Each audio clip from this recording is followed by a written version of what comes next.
Hello guys. This is Drago42 together with Elmango and Niels. Hey guys. Hey. Hi. And yeah, we've been teasing a bit yesterday about some weird behavior in the latest snapshot, so in 16W41A. And today we want to explain you a bit what we think is happening. We did some research also just now. Also some other people were on the server.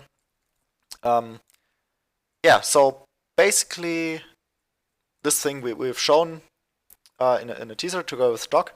And, well, let's quickly write it so everyone gets an idea what's happening. Yeah. As you can see, chunks are barely loading in while it's in use.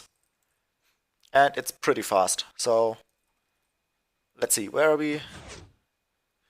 At minus 1260. And if we hop onto this pressure plate, we come back to the start. And we're at 430. So, yeah, in principle, if the server would be able to handle it and my connection, it would be 320 meters per second. And yeah, this is because we can travel at most one chunk per game tick. There are some additional limitations.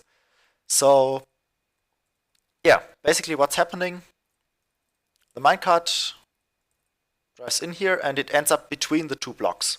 So roughly here. We push down the piston, well otherwise the minecart couldn't go in.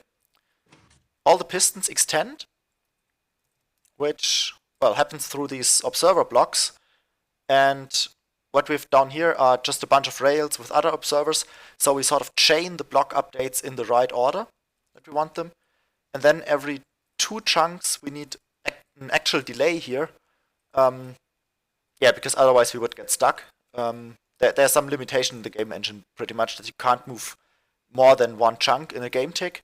And the pistons basically move us in two actions, which are spread over two game ticks, and that's why we only need to repeat every second chunk, or every second chunk border. So this is exactly a chunk border here.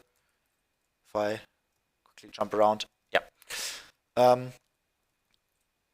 that's a fairly simple concept, but what's actually happening is something we might want to show over here. So here we have a slightly different setup, how we can also get a minecart in.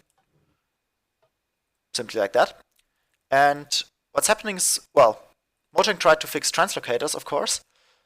And one thing is that you shouldn't get pulled through a piston. But still you want to have proper collisions.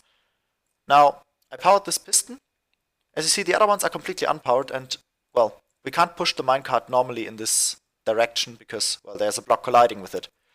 But now, if we unpower this piston, as you can see, the minecart gets placed in front of the piston but ignores other collision boxes. So, yeah.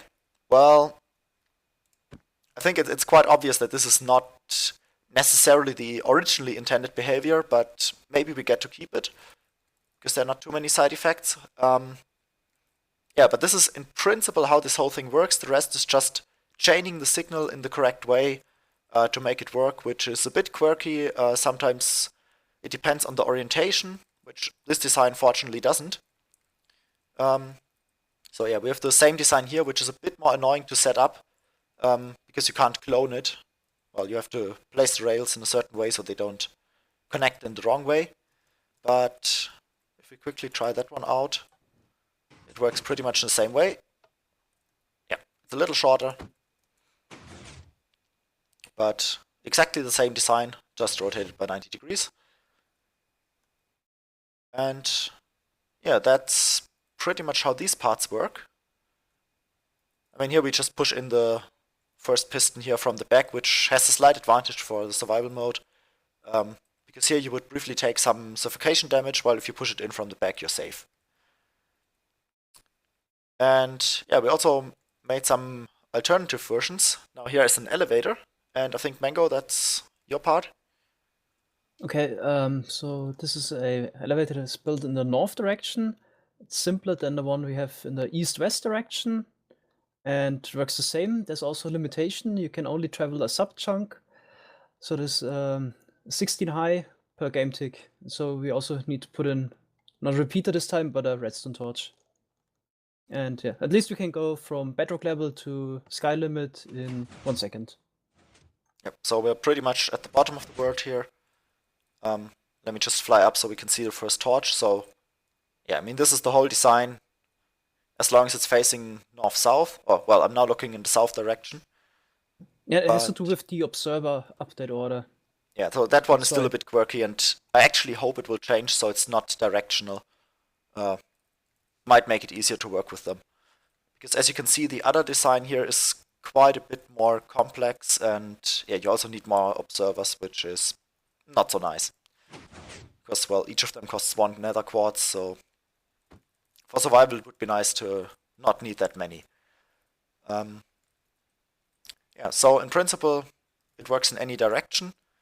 And as we said, it basically works on the falling edge of a signal. So it's a bit of a weird behavior, I have to admit. But it's also pretty cool. And 320 meters per second is a nice speed, I would say. Especially with 1.11 being the exploration update, I think that definitely makes sense. Because, well, it just increases our action radius that we can explore the world. Right? That's what Mojang wants. Yeah, so would be nice if you could keep it. And yeah, it would sort of fit in. It's not a full replacement for translocators because, well, the translocation behavior, which also was a bug, I mean, it's not quite obvious if you think about how it works, but yeah, it was also nice because we would use it for farms. This one is probably not so easy to use for farms. It usually needs more space. But yeah, in principle, the only use I could imagine is transporting blazes away, for example, or stuff like that. yes. So once you have mobs collimated, you can do something with it, but yeah, like our nether farm on the Psycraft server, for example, that one, I think it's not a real replacement for it. No. Maybe we can come up with something, but for now that one is gone. So yeah, did I forget anything? Nothing else? Nope. Oh, right, we have one more weird behavior.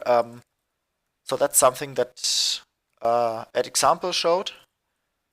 And, well, yeah. So he showed that on his Twitter. I hope I will remember to put something in there, some description in. So let me get some sand again. And what's happening here,